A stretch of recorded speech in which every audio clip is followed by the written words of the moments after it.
ኤርትራን ያስመለጠውና ሶማሊላንድን በማሳያነት ያስቀመጠው ታሪክ I'm shocked to listen to the outrageous comments from the Israeli representative. የኤርትራ ህዝብ የራሱን የወደፊት እድል በራሱ ለመወሰን ሰሞኑን ባካሄደው ህዝብ ውሳኔ ነጻነትን በመምረጡ ኤርትራ ከዛሬ ሚያዝያ 1985 ጀምሮ ሉዓላዊነቷ የተጠበቀ ሀገር መሆኗን አቶ ኢሳያስ አፈወርቂ አስታውቀዋል። ኢሳያስ ያን የኤርትራ ሀገር ለመሆን ስትንደረደር የነበረውን ቀይ ባህርን በኤርትራ በኩል የነበራትን ፍላጎት ሲያስረዱ ካለ ስትራቴጂያው ጠማምታ ናይ ግብጽ ዝባሃል ናይ ቀይሕ ባህር ሕቶ ቀይሕ ባህርን ሙቁጽጻር ናይ ቀይሕ ባህርን ምን ቀይሕ ባህር ተቆጻጸረ ዛዓይነቱ አጠማምታ ነርዙ ንነውህ ጊዜ ከማ ካራኻሪ ጉዳይ ኮይኑ ዝጸንሐ ዱም الصومال ኢትዮጵያ ሱዳን ጀኑብ ሱዳን ኤርትራ ወጅቡቲ ሶማሊያውያን ዛሬም ድረስ ለአንድነታቸው ሲከራከሩ እነመለስ ኤርትራን ሸኙ። ኤርትራ መሬቷን እንጂ ህዝቧን አንፈልግም የሚለው አሰራር የት እንዳደረሰ እናውቃለን። የት እንደደረሰ Our relationship with Ethiopia was not meant to compromise our strategic relationship with Egypt. ነገርን ነገር ያነሳዋል እንዲሉ ሰሞኑን ከእስራኤል የሶማሌላንድ ውቅና ጋር በተያያዘ የተፈጠረው ዓለም አቀፍ ንቅናቄ ኢትዮጵያ በአንድ የታሪክ አጋጣሚ ምን ያህል በሁለት አካላት ከባድ የታሪክ በደል እንደደረሰባት ግልጽ አመላካች ሆኗል። Israel's recognition of Somaliland as an independent state is drawing widespread condemnation. The African Union, the Arab League and the Organization of Islamic Cooperation have joined several countries, including Egypt and Turkey, in rejecting Israel's decision. And Somalia is calling the move an attack on its sovereignty. ሶማሊላንድና ኤርትራ ተመሳሳይ ታሪክ ያላቸው ሀገራት ናቸው። ከ30 ዓመታት በፊት ያኔዎቹ የኤርትራ አማጽያን ኤርትራን ከኢትዮጵያ ገንጥለው ሀገር ለማድረግ ይዋጉ ነበር። በሌላ አቅጣጫ ደግሞ የቀድሞ የሶማሊያውን የሲያድ ባሬ መንግስት ለመገልበጥ ሶማሊያውያን ነፍጥ አንግበው አገዛዙን ይፋለሙም ነበር። በኢትዮጵያ ከኤርትራ የወቅቱ ተገንጣይ ኃይል በተጨማሪም ህወሓትና ሌሎች ኃይሎችም ጭምር ደርግን በመፋለም ላይ ነበሩ። የኃይል ሚዛኑ ወደ አማጽያኑ አድልቶ በኢትዮጵያ ደርግ ወደቀ። በሶማሊያም የሲያድ ባሬ መንግስት ተገረሰሰ። በዚህ መሃል ሶማሊያውያን መንግስትን ገርሰው አዲስ መንግስትን ከማቋቋም ይልቅ በጎሳና በጦር አበጋዞች ተለያይተው እርስ በራሳቸው መዋጋቱን ቀጠሉበት። በዚህ መሃል ሶማሊላንድ ራሷን አግልላ ሀገርነት የጫጉላ ሽርሽር ውስጥ ገባች። በሌላ አቅጣጫ በኢትዮጵያ በኢሳያስ የሚመራው የኤርትራ ተገንጣይ ኃይል አስመራን ማዕከል አድርጎ መላ ኤርትራን ሲቆጣጠር፣ በህወሓት አስኳልነት የሚመራው የቀድሞ አማጺና ገዢ ፓርቲ ኢህአዴግ ደግሞ ኢትዮጵያን ተቆጣጥሮ በአቶ መለስ ዜናዊ ፕሬዝዳንትነት የሚመራ የሽግግር መንግስትን አቋቋመ።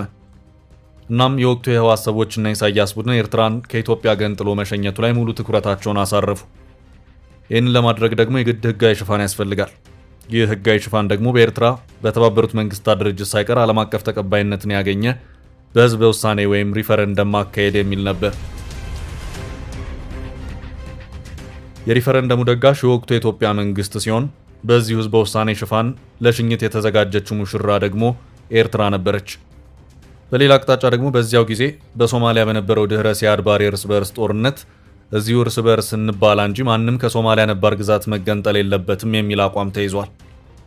ይህም በመሆኑ በጊዜው በነበረው የሶማሊያ ጎሳን መሰረት ያደረገ የእርስ በርስ ጦርነት የትኛውም አካል የሶማሊላንድ ሀገር ነኝ የሚለውን ሐሳብ የተቀበለበት ሁኔታ አልታየም። በኢትዮጵያ የነበረው ታሪክ ግን የተለየ ነበር። እሱም አንዲት የኢትዮጵያ አካል የነበረችን ግዛት ከ1000 ኪሎ ሜትር በላይ የባህር ዳርቻን ከሁለት ወደቦች ጋር አንድ ላይ አድርጎ ለአንድ ተዋጊ አማጺ ኃይል አሳልፎ መስጠት ነበር። ሸኚው ህወሓትና በህወሓት አስኳልነት የሚመራው የጊዜው ገዢ ፓርቲ ኢህአዴግ ሲሆን የተሰጠውን የጊዜውን ገጸ በረከት አጨብጭቦ የወሰደው ደግሞ የወቅቱ የኤርትራ አማጺ የአሁኑ የኤርትራ መንግስት ነው። በዚህ የኤርትራ መንግስት ከኢትዮጵያ ነጻነታችንን ያገኘው ደማችንን አፍስሰንና አጥንታችንን ከስከሰን ነው በማለት በተደጋጋሚ ሲናገር ይሰማል። አሁንም ነገሩን ወደ ሶማሊያና ሶማሊላንድ እንመልሰው። ዋናው ሀገር ሁን ብሎ በቡራኬ እስካልሸኘው ድረስ አንድ ተገንጣይ ቡድን ሺህ ዓመትም ቢዋጋ በሌሎች ሀገራት እውቅናን አግኝቶ ሀገር መሆን እንደማይችል ሶማሊላንድ ግልጽ ምስክር ናት። ሶማሊላንድ ሀገር ነኝ ካለች ከኤርትራ ጋር ተመሳሳይ ወይም የተቀራረበ ዕድሜ ያላት ግዛት ናት። ሆኖም ዛሬ ኤርትራ ሀገር ናት። በአንጻሩ ሶማሊላንድ ገና በ30 ዓመቷ አንድ ሀገር ማለትም እስራኤል እውቅና ሰጠቻት ተብሎ ከአፍሪካ ህብረት እስከ አረብ ሊግ ከተባበሩት መንግስታት እስከ በርካታ ሀገራት ድረስ የሶማሊያ ሉዓላዊነትና የግዛት አንድነት ተጣሰ በሚል እስራኤል ላይ ከባድ ተቃውሞን ያሰሙበት ሁኔታ ታይቷል።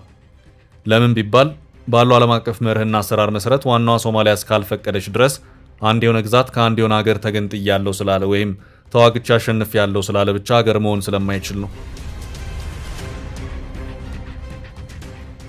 ይህ የሚሰራው ለሶማሊያና ሶማሌላንድ ብቻ ሳይሆን ለመላው ዓለምና ሀገራት ነው።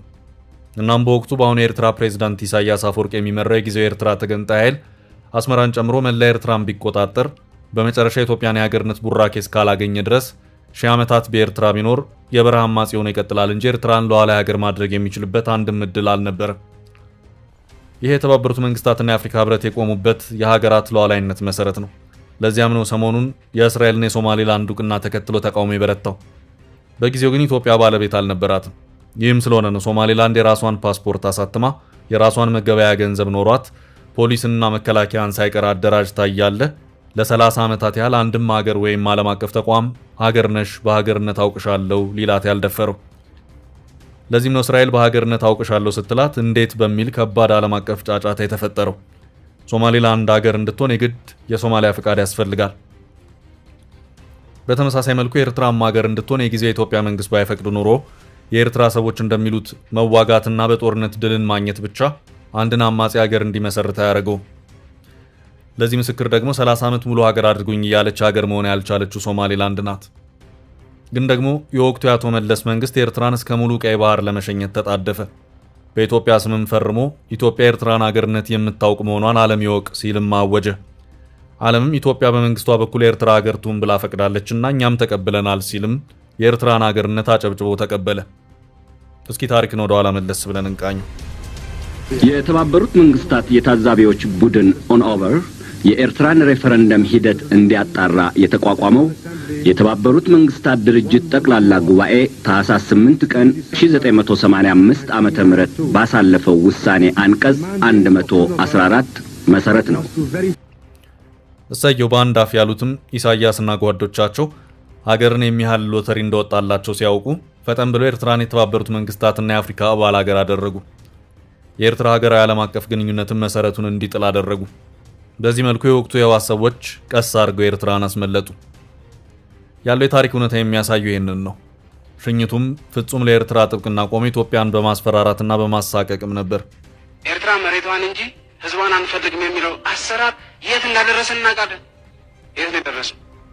በራሷ ሀገር መሆን ያቃታትና ዛሬም ድረስ ከተለያዩ ሀገራት በተውጣጡ ሰላም አስከባሪ ጠባቂነት ተደግፋ ሀገራዊ እስትንፋሷን ማስቀጠል የቻለችው ሶማሊያ ግን ዛሬም ድረስ ስለ ግዛት አንድነቷና ሉዓላዊነቷ አጥብቃ እየተከራከረች ትገኛለች። ሌላው ቢቀር የሶማሊያን መንግስት እየተፋለም የሚገኘውና በዓለም አቀፍ አሸባሪነት የተፈረጀው አልሸባብ ሳይቀር በሶማሊያ ግዛት አንድነት ላይ ከሶማሊያ መንግስት ጋር ያለው አቋም ተመሳሳይ ነው። ሰሞኑን እስራኤል ለሶማሊላንድ ሀገራዊ እውቅናን ሰጠች ሲባል ከባድ የተቃውሞውን ከዛቻ ጋር ያሰማበት ሁኔታ ታይቷል።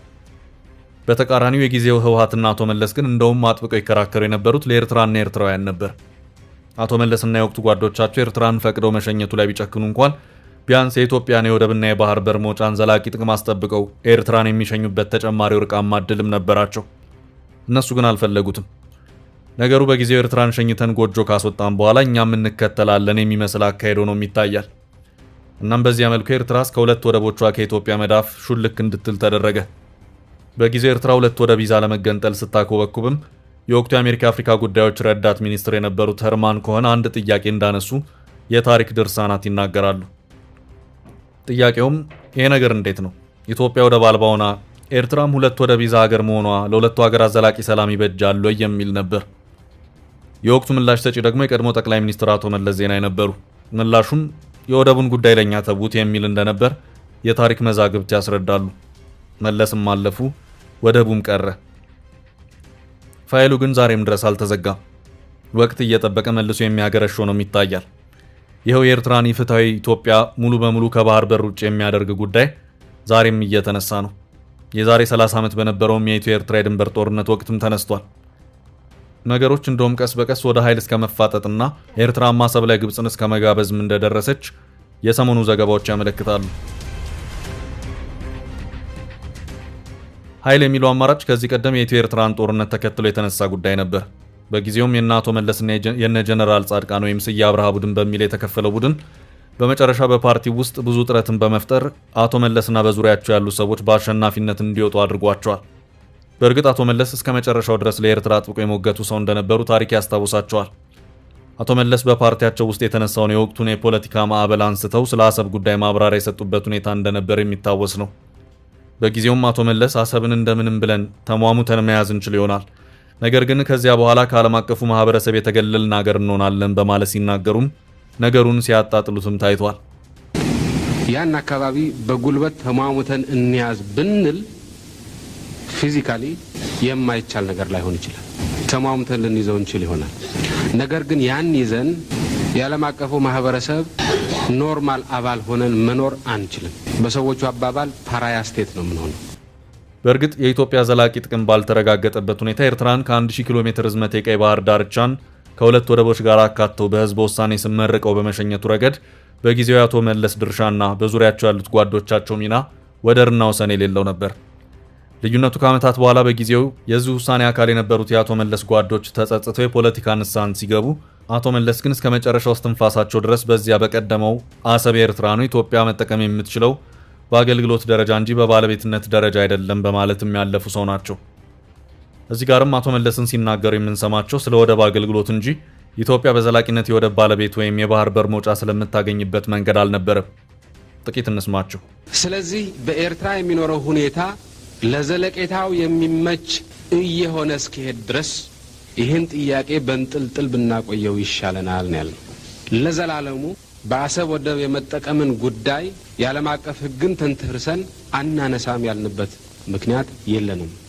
በሌላ አቅጣጫ ደግሞ በጊዜው በኢትዮ ኤርትራ ጦርነት ወቅት የጦር ኃይሎች ኢታማዦር ሹም የነበሩት ጀነራል ጻድቃን በድህረ ኢትዮ ኤርትራ ጦርነት ስለ አሰብ የነበራቸውን አቋም በመቀየር የለም የአሰብ ጉዳይ የጊዜ ጉዳይ እንጂ መፈንዳቱ አይቀርም፣ እናም ሰላማዊ በሆነ መንገድ መነጋገር ይበጃል በማለት ማብራሪያ የሰጡበት ሁኔታ ተስተውሏል። ኢትዮጵያ የቀይ ባህር ኃይል የምትሆንበት ሁኔታ ፕሪፈራብሊ በሰላማዊ መንገድ በስምምነት በሰላም መምጣት አለበት።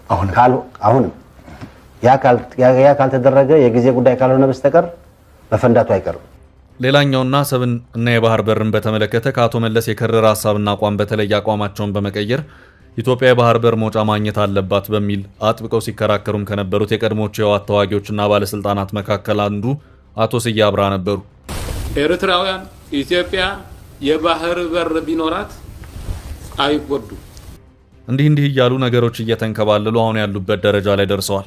አሁን ደግሞ የአሰብና የባህር በር መውጫ ጉዳይ ጠበቅ ተደርጎ እየተነሳ ያለው በመንግስት በኩል ሆኖ ይታያል። ኤርትራ በዚህ ጉዳይ ንግግር ፍላጎት የለኝም፣ ይህንን ጉዳይ አጀንዳ ማድረግም አልፈልግም ስትልም ማስታወቃለች። ሀገሪቱ እንደውም ስጋት አለብኝ በማለትም ከተወሰኑ ጊዜያት ወዲህ አጋር ፍለጋ ላይ ትኩረቷን አድርጋም ታይታለች። ኢሳያስ ካይሮ ድረስ በመሄድ አሰብን ለግብጽ አሳልፈው ለመስጠት ሚስጥራዊ ፊርማቸውን እንዳኖሩ ከሰሞኑ በዘናሽናል በኩል የወጣ አንድ ዘገባ ያመላከተ መሆኑ አይዘነጋም። በእርግጥ አሰብን ለማልማት ግብጽ ኢኮኖሚ አቅም አላትም ተብሎ አይታሰብም። አሁን ባለ ኃይል አስተላለፍ ምናልባትም ከግብጽም ሆነ ከኤርትራ ጀርባ ሳውዲ አረቢያ ትኖራለች ተብሎ ይጠረጠራል። ኢሳያስ ከካይሮ መልስ ሳውዲ ሪያድም እንደነበሩ ማስታወሱ አይከፋም። ናይ ግብጽ ደገፍ ንኤርትራ ወይ ደገፍ እንተደኣ ነይሩ ኮይኑ ንኤርትራ ከም መጓጠይ ንኢትዮጵያ ቅሳነት መኽልኢ መሳርሒ እምበር ኤርትራ ናጽነታ ክትረክብሞ ልኡላውነት አረጋጊጻ ክትነብር ትኽእላ ዝብል ሓሳብ አይነበረን። ዱም الصومال ኢትዮጵያ ሱዳን ጀኑብ السودان ኤርትራ ወጅቡቲ